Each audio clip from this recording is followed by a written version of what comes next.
everyone, welcome back. It is the Dani Dots Podcast. This is the final installment of my Hawaii part 1, 2, and 3 series. If you're new to this, I'm Dani, and maybe you should go back and start at number 1 for the Hawaii edition because none of this will make sense otherwise. But hey, look, it's been a really great adventure, and I have enjoyed the feedback and the support. All I can see is a whole bunch of people going to Hawaii because I've been, and I'm like, uh-oh. More to the point, I don't listen to my podcast, so I don't actually remember too much about like pros and cons about what I thought as an opinion. So yeah, look, if you do get on that plane and make it over, just know it's super expensive, but it's bloody worth it. I have got day 6 through to 10 written down just to jog my memory.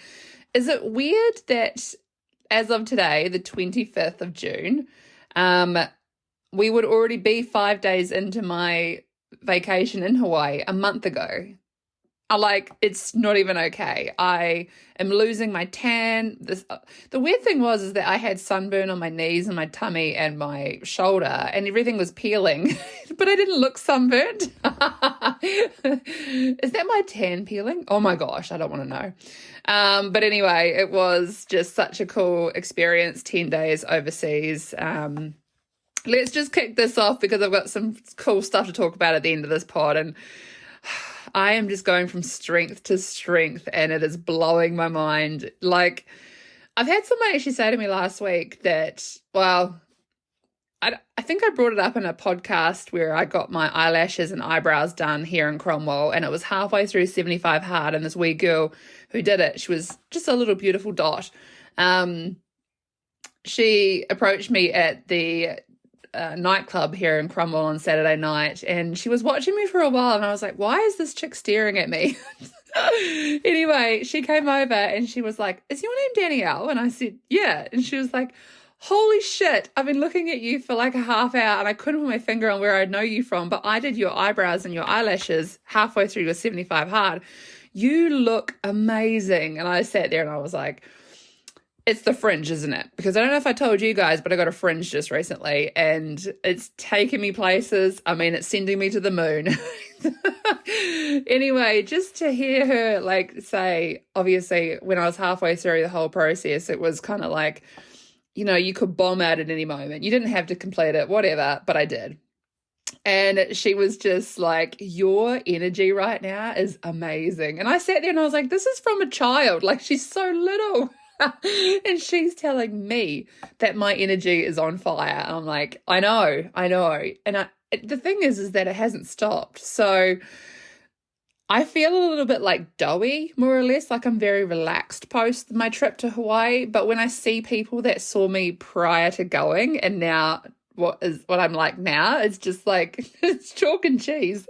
It's so different. And I could not be more happy and proud of myself, because it's one thing to go through a process and pop out the other end and, you know, continue on bad habits and everything else, but I simply haven't. Hand on heart. If anything, I've kind of been enjoying a few guilty pleasures lately, and I'm not going to lie. I have had the most drunkest weekend of my life just recently.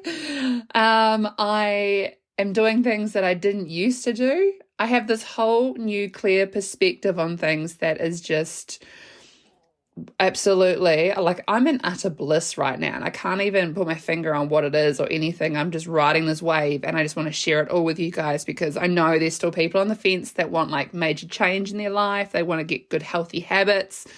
Take me as an example. I am the blank canvas. I did it. I've got the bloody t-shirt to prove it. But I am now in my, like, I don't know if I've mentioned this, but it's come up a few times that people have been referring to me as the Benjamin Button. I'm reverse aging. I'm getting hotter as I get older. And I absolutely cannot say no to that statement. It's 100% true, and I'll tell you more about that later. But let's kick on to day 6 of my trip. So obviously when we left off, we'd had a really great happy hour at the Hey You Swings Bar. There was some drunk grocery shopping, some donut holes, almost tattoo situations, and some dirty Chinese food from a supermarket that was just the most delicious thing ever.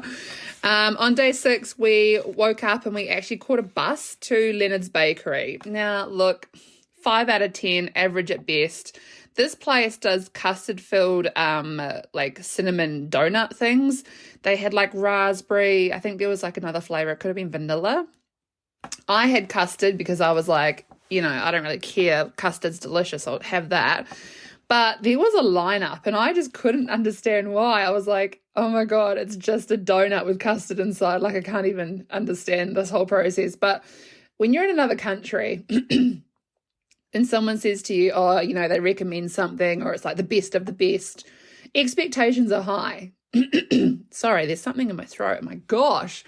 And so no one actually told me about this place. I didn't really care for this kind of stuff anyway. So I got on the bus and waited in line. I was like, what? Why am I doing this? It's like hot as balls. Like weather-wise, it's actually really humid. And we're standing outside eating these little custard things. I'm like, these cinnamon donut things. And I'm like, I just can't. It's all for the experience, but I was like, Anyway, across the street was a really weird supermarket. I don't even remember the name of it, to be fair, but any supermarket when you're traveling is going to be good because you can stock up on weird shit, and that's exactly what I did. By this stage, day 6, I actually had like peeling nail polish, so I was on a hunt for nail polish remover, which is weird, I know, but I did it anyway. The weird thing was when you got to the end of the cash register situation, there was this weird keypad that said, enter your phone number. And I had a US SIM card at that time, so I thought I'd pop the number in. It gave me so many discounts for being a local because for whatever reason, maybe just locals have phone numbers over there, I don't know. But it actually says, did you want to donate $2 to help the starving in America? And I'm looking around and I'm like, what? But they had this really great coin gift card machine at the door where obviously the US currency is like up the wazoo and there's like, you just don't want to carry it around with you. It's horrible. So what you can do is put all your coins into this cool machine and it spits out a gift card for like Amazon, which you can use worldwide. And you can get what you have in coins put onto a gift card. And I thought that's such a brilliant invention. I was so excited. I actually lost Mel in the shop because she popped over to find the loo and I was just standing in this big super centre all by myself like, help! Anyway, by 2:00 that afternoon, we'd managed to get back to the hotel and we actually ended up on a snorkeling adventure. It was, hands down, exactly why I was there. I just wanted to put my head in the ocean and see what was underneath the water. Like, I knew Finding Nemo was going to be out there with all his friends because snorkeling in Hawaii is off the chain, and I remember that from when I was visiting in 2015. I got to experience Molonkini Crater, which is this phenomenal, I think it's a volcano that's kind of shaped like a crescent moon and a star, and it's got the most brilliant reef in the world. And I've definitely been, snorkeling quite a bit in my life.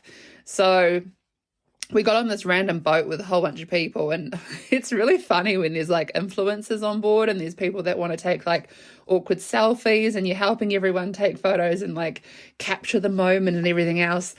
I'm just get out of my way, I'm getting in the ocean. I had my snorkel on and my flippers. I was just you could not wipe the smile off my face. Anyway, we came to this brilliant place called Turtle Car Wash. It was Turtle Canyon, but they call it Car Wash because it's in a trench. And the turtles would come through the trench and the smaller fish would eat the bacteria and barnacles off the turtles like a car wash. And I thought, yes, this is exactly how I saw Finding Nemo. So we had a good 1.5 hours floundering around the ocean, took heaps of GoPro footage, which is hard because I have one of the earlier generation GoPros, and when I think about it now, I'm like, whoa, the quality's good, but it's not that good. Where I thought I was close to the turtles, I wasn't. And I was trying to keep clear because you get fined quite highly if you touch them.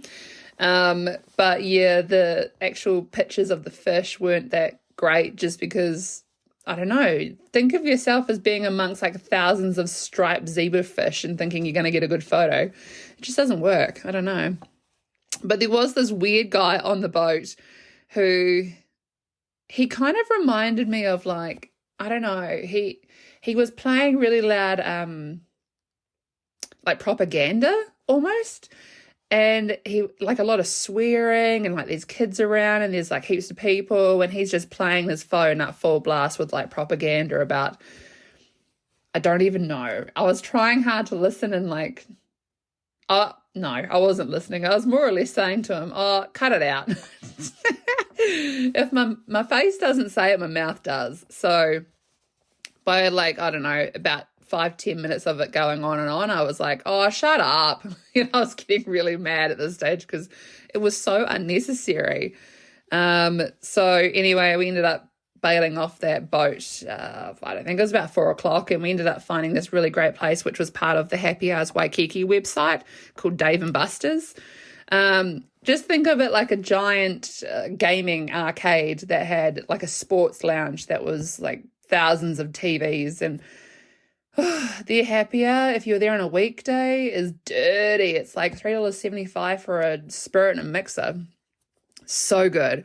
I had what I thought was just going to be your average chicken burger. The thing came out bright orange and it was called like the burner burger, but I don't even know what that sauce was. It burned my insides. Yeah, I've never tasted anything like that in my life. Mel had this like chicken carbonara thing with pasta. I was eating her pasta just to cool my mouth off because the margarita that I was drinking wasn't cutting it. Was not cutting it. So, and I made that mistake multiple times over there. I thought something wasn't spicy or wasn't hot, and I have a very low tolerance when it comes to spicy food. When it came out and it was just that, so hot you can't eat it, I get mad. I'm like, no, why is this like this? Anyway, that evening we ended up having drinks on our balcony and having a relatively early night because we knew by the next day we had to be up and out by about 7:30, I think it was. We were heading to Pearl Harbor. So, day 7, Pearl Harbor. What can I say? I've been there before. It is obviously a memorial, so you have to be very, how do I put this? I don't know. It's the weirdest experience. And we went on Memorial Day. It was kind of like a celebration for the veterans of Vietnam or something like that. And it was a long weekend for Hawaii, so there was lots of people in town. There's a lot of rules when you go to visit memorials, like you have to not wear dresses, you had to wear closed-in shoes, just your normal basic stuff that you obviously pay your respects wearing. And I previously had been, and it was maybe like 5:30, 6 in the morning, like I was a very early person that went through back in 2015. And what it was like now just blew my mind. It was a little bit disrespectful, to be fair. There were people taking selfies with headstones, and one lady was actually wearing like a nude coloured jumpsuit. And I was just walking around like, holy crackers, like she looks like she's naked. You don't wear that to like a memorial cemetery. It's just disrespectful. And people that, well, you can't take handbags in, you have to put them in lockers. So there's like this whole drama when you get to the front entrance that you've got to run over and put it in a locker before you're allowed in because they think you're going to like harm the memorial. I don't know. So I had a handbag and we popped in a locker and it was like we were, holding the tour back because we had to do that. But it didn't matter. Like at the end of the day, I'd seen it all before. I wasn't too fussed. It was more for Mel to enjoy. And we'd had a bit of a look around and I was thinking about going to the Aviation Museum, but I'd been told that there was quite a haul to get there. It was like it wasn't on the same site as Pearl Harbor. You had to jump a bus and you had to like spend an hour and a half at the Aviation Museum before coming back, and it was cutting it quite fine for our tour. So we're literally sitting opposite the USS Missouri, which is this grand ship, just sitting there, just, taking in the ambience. It's a little bit like early. It's a bit hot in the day. And I just said to Mel, look, I'm sorry. I've been here before. I don't enjoy this place. Like this trip, I don't anyway. But I'm going to jump a bus and go to the Aviation Museum. But Mel stayed to go over to the actual site where you can take a boat and they walk you on top of the ship and there's like oil spill still coming out of the boat. It's like a whole thing. So I made a run for it. It was hectic. And what people don't know is that I literally just got up from the chair and just took off.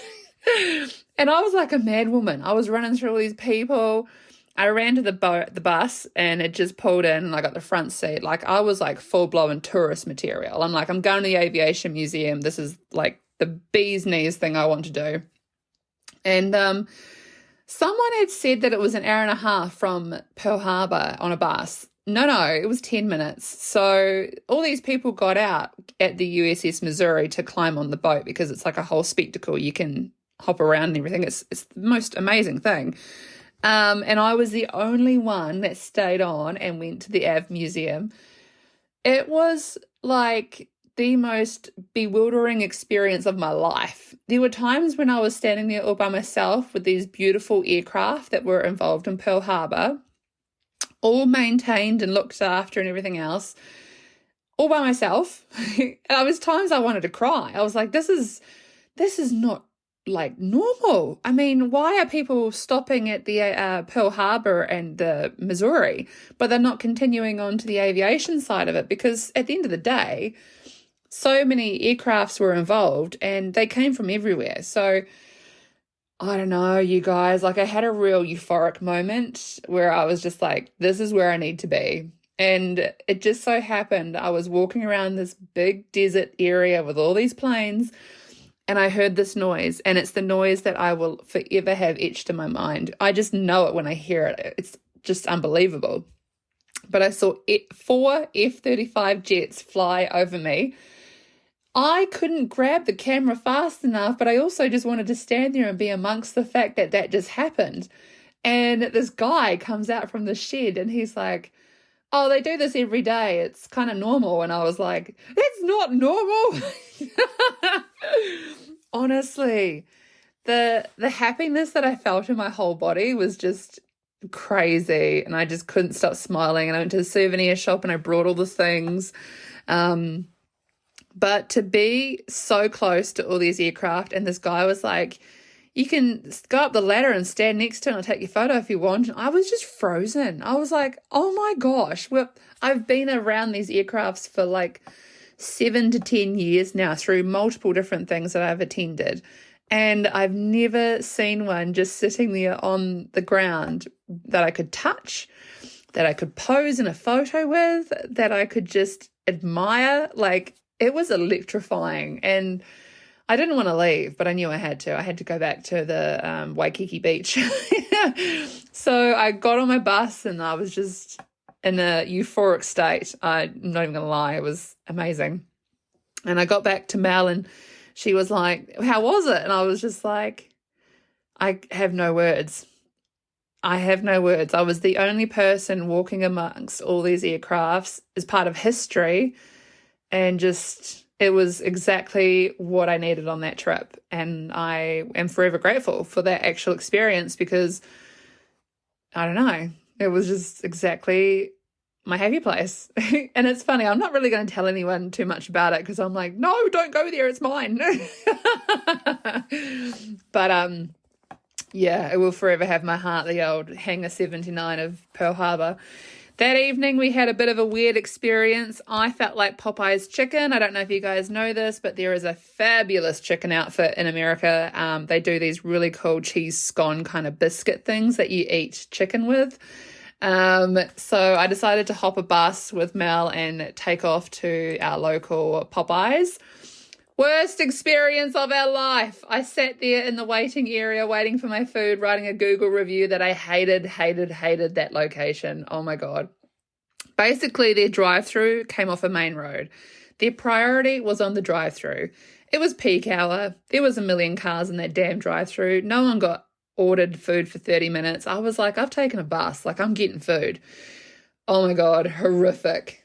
I am so disappointed in my exciting Popeyes experience that it was meant to be, and it went down the toilet faster than any food that gets eaten in America. No, but honestly, yeah, not happy, Jan. I think I went back to the hotel and just like continued drinking that free vodka and rum stuff because I was just mad. The next day was my actual like solo day. Mel had booked an opportunity to go to the ranch that they have all the movies like Jurassic Park and everything filmed at. It is stunning. It's so green and lush. I just am super like in love with that location. But I sent her off for the day. I was like, you go and enjoy the Jurassic thing because that's, you know, something she has with her brothers. And I had a beach day, which warms my heart. There's nothing more inviting than a day on the beach to just listen to the waves, enjoy the planes flying over. I was eating. You guys, I'm sorry. I've got this croaky voice from like how cold it is right now.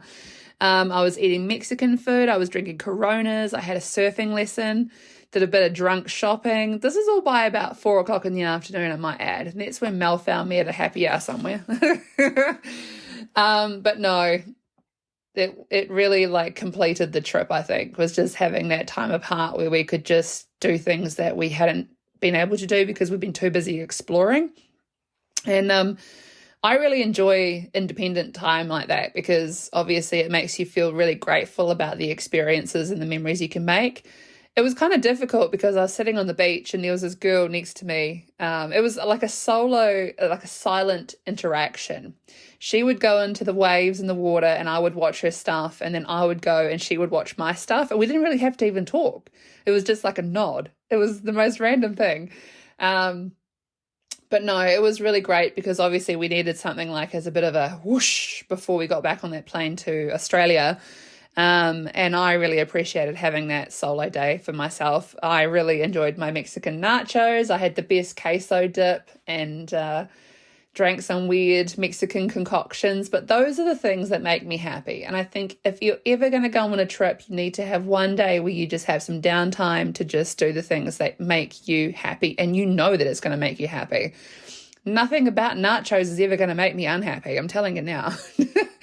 But once Mel came back from her ranch exploring, she had all these things to talk about, and it was really cool because obviously I did as well, and she could just share those with me, and we were just, you know, back into talking about random experiences, not just, oh, you were on that, you know, tour at Pearl Harbor and you saw this, and it's like, oh, it's the same.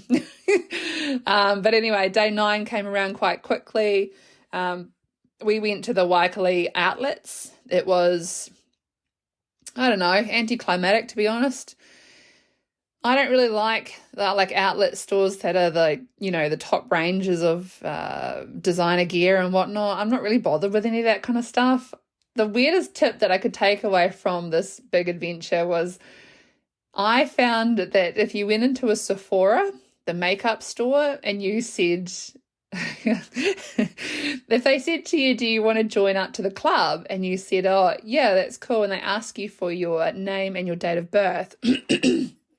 This happened for me the first time when I was there earlier on in this trip with Mel, where they said to me, what was your birthday? And because my birthday had just been, they gave me heaps of birthday presents. So when we were at the Waikele outlets, I did it again. And I made up another birthday that was 2 days after the day, 2 days before the day that I was there. So they gave me more birthday presents. And the guy who was behind the counter had this phenomenal skin. Like, I was, what are you wearing? Oh my God, I want that. And it's interesting when it's on a guy because you're like, you are definitely looking after yourself, son, but I want a bit of that. Anyway, he says, oh, I'm actually wearing what you've got in the sample box by this company called Youth of the People. And I'm like, oh, no, it's another small brand that no one knows about and I can't get in New Zealand kind of thing. No, it's amazing. I used it throughout the trip whilst I was in Australia and coming home. The kale superfood cleanser is just the most delicious feeling on your skin ever. And this guy who was serving me was from Las Vegas, which is like a dry desert condition. And he's like, oh, I've been using it since I was 13. And I'm like, I think he said 19 now. And I believe him because I've been using it for, going on a month, and I am just so in love with this stuff. And it's weird because I normally sort of try something and then I'm like, no, that didn't suit me, it didn't work out. Oh no, my skin drinks this superfood cleanser by Youth of the People. Look it up. It's like a whole thing. However, so back to the Sephora thing. I used my birthday excuse thingy earlier on in the trip with Mel, at the end of the trip at the outlets, and then back in Australia. I just so happened to be in Sephora in Indooroopilly in Brisbane, and I was buying just the things that I could fill the suitcase with, because by this stage I was like, I've got less than a kilo of luggage left. I might as well just fill it with makeup and beauty and stuff. So I said it again. I said my birthday was like 2 days prior. Lo and behold, I get another birthday present. So I had multiple things that were like samples, and they threw in like so many miniatures. It was like the best, cheap, free, easy way. You just had to buy like one thing. It could have been $20, it could have been $50, who cares? Sephora turns it up with the samples. Don't do it online. You will not get looked after. You got to go in store. It's like the whole thing. But anyway, the outlets were a little bit fun. There was a store called Old Navy, and I walked in and I was looking at these pants and I was like, wow, those pants, like everything else is quite short. And then look at that pair at the front, and they were like super long. So I tried them on, and again, it was like finding magic pants. All of a sudden they were just like, I was wearing these pants up past my belly button, and they were falling to the floor so much so that I'd have to have them hemmed, which never happens. So I had to buy like 5 pairs of those. But yeah, there wasn't too much to really talk about with the outlets. So it is what it is. You think you're going to get some cheap deals, you've really got to like look for them. I opened a Tom Ford lipstick in one of the cosmetic stores, and the lady went psycho at me and told me, the fresh air diminishes the product and now they can't sell it, or some fluffy thing. I know that's true, it probably is, but she didn't be so rude about it. I was like, I don't even know what colour it was. There wasn't even any boxes. I just took the top off, and she's blowing a fuse at me.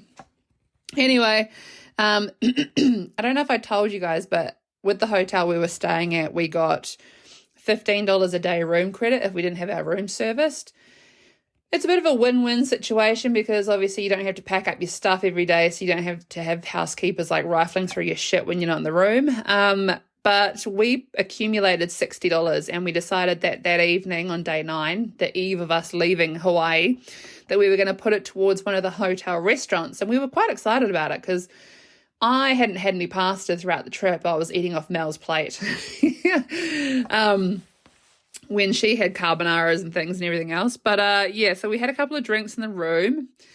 I was just trying to finish off all the stuff that we'd brought because, quite frankly, I was collecting. Not a word of a lie. There were cans of stuff everywhere. And I was one of those people that just wanted to try everything, like a sip here, a sip there. I was a menace. Anyway, we get down to this hotel foyer area, and we go in for our dinner. And I mean, she's glanced at the menu and had a bit of a look-see and decided that that's, a good idea to do this. No. Holy shit. No. So I think I had like a sangria, kind of a wine cocktail drink thing as my drink of the night. And it's this phenomenal like area to have dinner in, with this ginormous aquarium, which is just so fun to look at. There's all these species of fish and weird stuff, and quite frankly I've enjoyed the whole trip because of this damn fish tank, because every time I walk past it I'm looking at the fish. We have this entree, which from what I remember, and I was a little bit drunk at this stage because I'm like a lightweight these days, it's crazy. I think that there wasn't enough bread for the dips, or there wasn't enough bread for the whatever you're supposed to put on the bread. I can't remember what it was. I feel like it was like salami that was smushed on a plate with cheese on top, and you're supposed to spread it on some bread, but I don't think it was enough bread. I ordered the shrimp pasta because, like, I started this whole thing in Sydney. I had the squid ink pasta as my birthday dinner. I decided to have prawns and shrimp again, and it was like the most delicious green pasta thing I've ever eaten, and I inhaled it. Like, I don't even know what that was. It was fluoro green. Mel ordered the chef's special, and this is where it went downhill.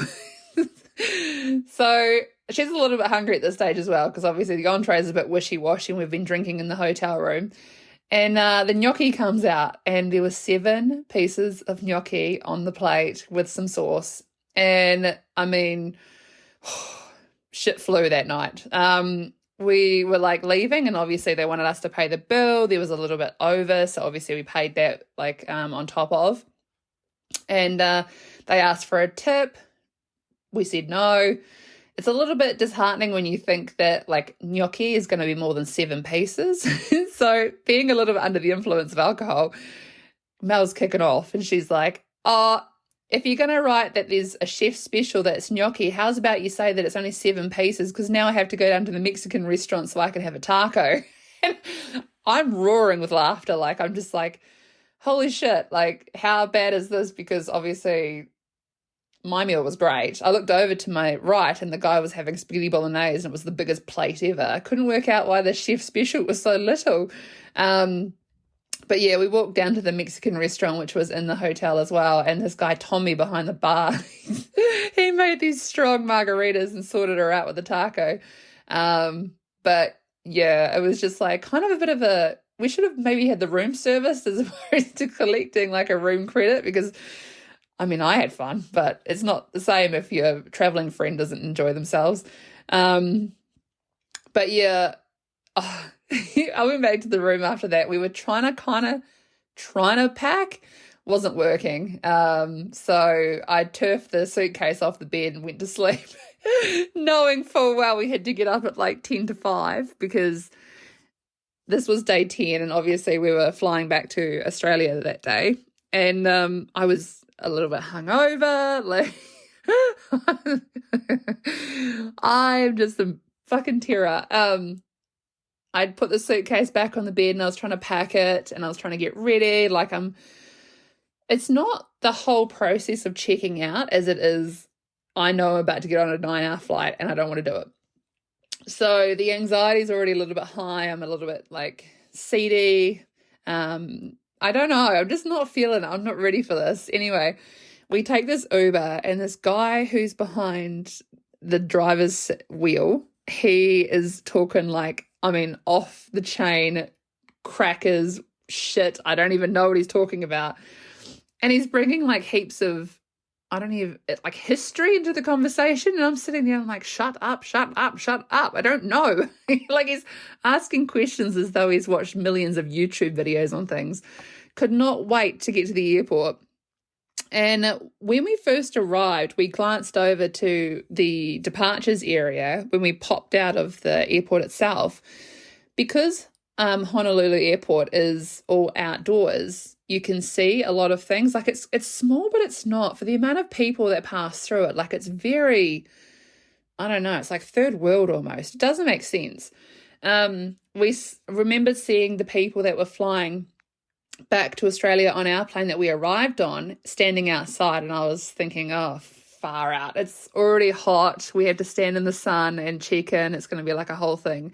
So, and exactly that happened. We pulled in and we saw the line, and I was not happy, Jans. My suitcase by this stage is already missing a wheel. It's all like cracked, and every time like it tips forward, it like crunches, and everyone always hears it and thinks, oh my God, the suitcase is going to explode. Which, quite frankly, it should at this stage. I was only allowed to have 20 kilos, and I brought 30 kilos because I am the worst traveller. And we get to the front of the line. We've made friends in the line the whole way. And that's just something that is my character. I will make friends with everyone, because at the end of the day, if these people are on my flight and I need help, I want them to know that, like, I'm a nice person. Anyway, the lady is like wearing a mask, and she's yelling at me because my carry-on and my checked baggage collectively, in her opinion, needed to be 30 kilos. Not my checked bag was 30 plus my carry-on. I pushed it up to 9 as opposed to 7. And she's making me like turf things around, like my suitcase is just, spread eagle on the floor. I promise you, I'm not selling myself as a good traveler right now, but I'm really good. So we get it all sorted out. Mel's having a go at them because she's like, it's not the same as the checked baggage and the carry-on. It's separate. And this woman's like losing her marbles at us. And we get through and I'm standing there and I'm thinking, holy shit, I've got a Aquaman bottle of water that I have to drink because I can't get it through customs. It has to be empty. This damn thing's 800 mils. So I'm standing in this area, like chugging back water, like so much so I felt like I was going to I couldn't tell you if I was going to sneeze, shit, burp, or fart. Like it was just all the feelings happening. And so we're going through security and I'm already feeling like, I don't know what's going to happen. My body is just overwhelmed at the moment. And it was the weirdest, like overly secure situation for the premise and airport that we were in. It doesn't make sense. And for all of you that have been to Hawaii and experienced this, you 100% get me. We pop out the other side and Mel's gone to the food court and I'm walking around duty free, just trying to walk off that like heavy bloat 800 mils of water feeling, which in hindsight contributed to me being able to, I don't know, maybe feel a little bit better. I had a lot of hydration very fast. But I managed to find this really weird wing of the airport, which was completely outside and the planes were just there. So I sat on this seat and I was just collecting myself like, I don't want to do this. The thought of being on a plane for longer than it was to get over here is just not in my brain space right now. And I'm trying to like get past it. So the weird thing about the airport is that the rooms that you sit in before you board the plane are air conditioned and they're like all sealed off and everything. It's crazy. But the airport itself's out in the humidity. So we managed to find our gate and we are sitting there and it was like last minute chance to have a pee on the ground before you head up. And I don't know, we were sitting on this plane and I just look ahead and I saw on the flight radar map that there was a C-17 Globemaster and I was taking my mind off it by watching it take off in front of me. I was like, if that thing can take off, like we're fine, we're good. And so it felt like forever. We were sitting there waiting to take off for so long, but we were moving. It's just how far away the runway was. And I could see just ahead that the Globemaster took off and took this super sharp turn. And I was like, huh, if we have to do that, I'm not going to be very happy. Guess what? We did. The damn plane near tipped and I was squealed like, ah! We were no sooner than like half an hour into the flight that I got cramp in my bad leg. And I was sitting there like, how long can I put up with this before I have to ground this thing because my leg is like not coping with the pressurization? I don't know. There's something going on. I have this terrible circulation in my right leg and it holds me back in so many different ways. So I pushed on and this flight just kept dragging out. And I was thinking, oh my gosh, we get into Sydney and the pilot says, oh yeah, for 2.5 hours there we had a headwind and it's put us on a delay. And I'm sitting there and I'm like, holy shit. So we were in the air like so much longer than what it took over to get us over here. And there was people on that same flight home to Sydney that were on the flight to Hawaii. So they were, 10 days post-vacation as well. Only they looked a hell of a lot worse than I did. I was arriving like tanned and happy. Not really happy, but you know what I mean. But anyway, it was kind of a scary flight in my opinion because I just didn't know how to communicate that I wasn't feeling the best. And I was trying to push on and there was a few times that I stood up and I sat down just to get that, blood flow moving around. But I don't know, it's just something I have to live with, but it's not nice. So obviously getting into Brisbane after being down in Sydney, I took an internal flight and they were super helpful. Not really worried about my over the baggage limits and things like that. I was quite forthcoming and just saying, hey, look, I've just flown in from Honolulu, going out to Brisbane to see family and friends. And they were just ushering me through like it was no big deal. And the actual Sydney airport is just, I don't know, it's just so nice. So it's not a bad place to be. And then, I caught up with my friend, my bestie that night. And honestly, by the time he got to the airport to pick me up, it was just like big hugs. I was like, thank you. I need like a minute and a wet wipe because it's been an adventure and I just need to compose myself. And honestly, those 5 days just hanging out with family and friends was everything and more. I mean, it's great to go away and have really great vacations, but it's also really important to spend time with loved ones and catch up and just debrief, because I saw most of them in November when I was a bit of a bag of shit. And catching up with everyone now and being and feeling like I do, it was just like the complete transition, and they just were like, what is happening? I says, I know, it's so many things and more, but yeah, catching up and spending time is everything that I just needed. But it was a really great 5 days. I have no problems in Brisbane. It's my second home. It actually was the flight back from Brisbane to Queenstown that we almost had to turn the Qantas plane around.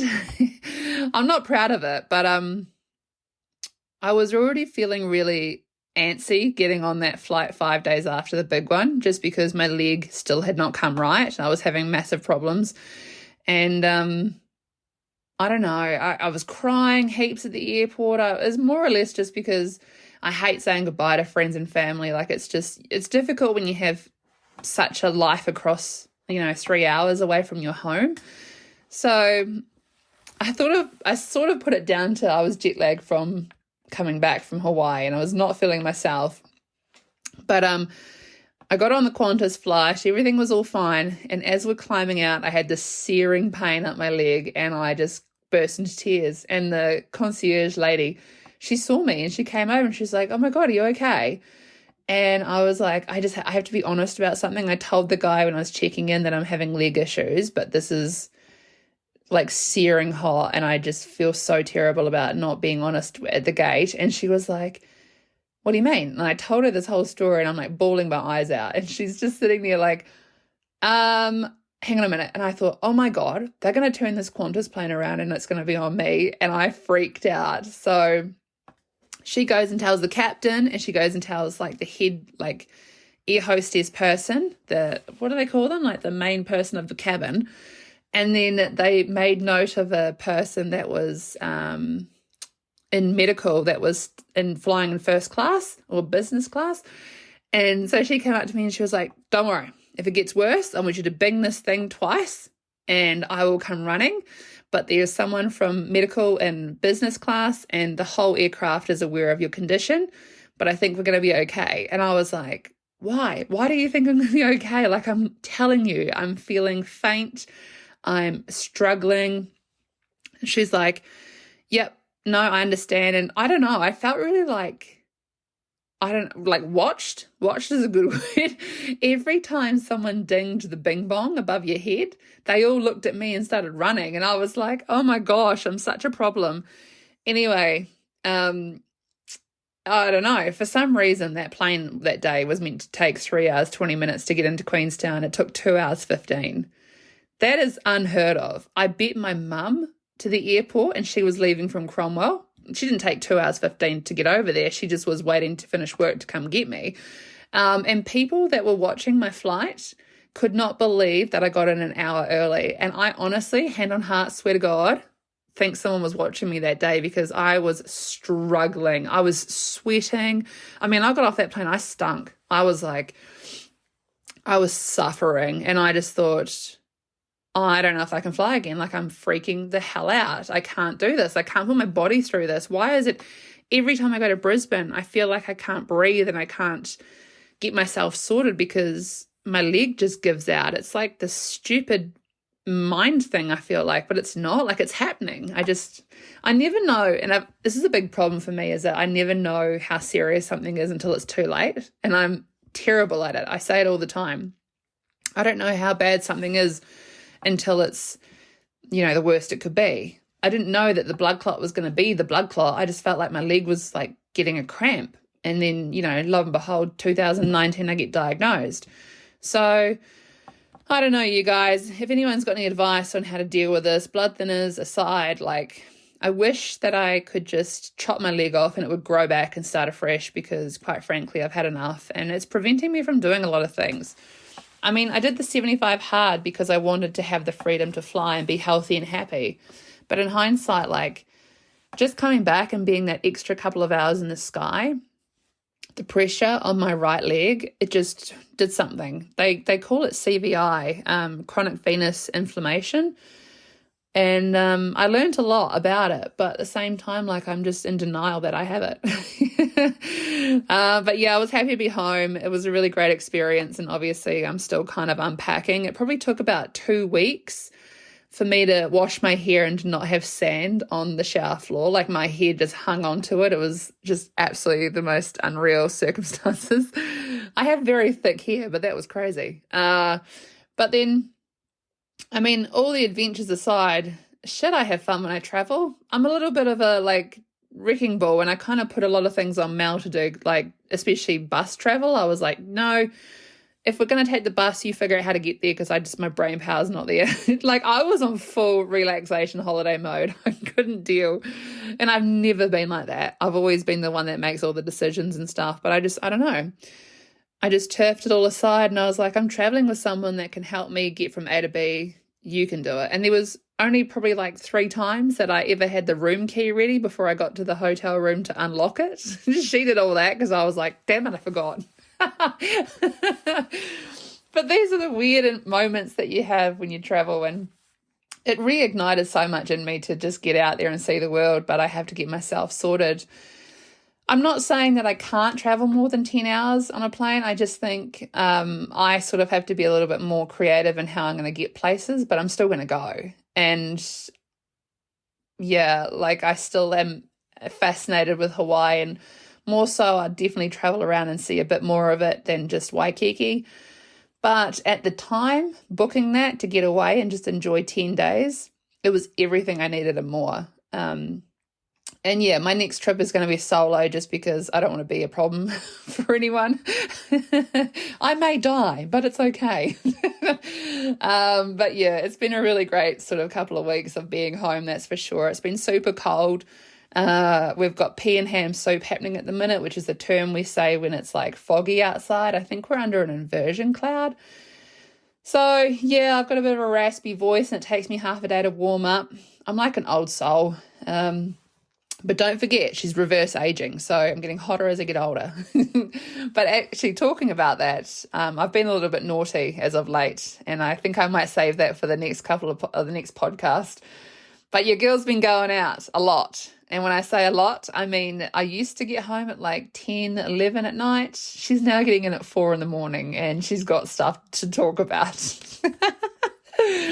Anyway, that is the end of my Hawaii part 3. I hope you guys enjoyed it. Please let me know in the Spotify comments what you want me to talk about. If you have anything you want me to know, I'm all ears. I love it. And follow us on Instagram and let me know what you want me to talk about, because it's definitely, we've got 9 episodes to go until I hit the big 50. And then it's kind of like, well, what next? I don't know. Anyway, take care for now. Keep warm, and I'll talk to you in a week. Bye for now.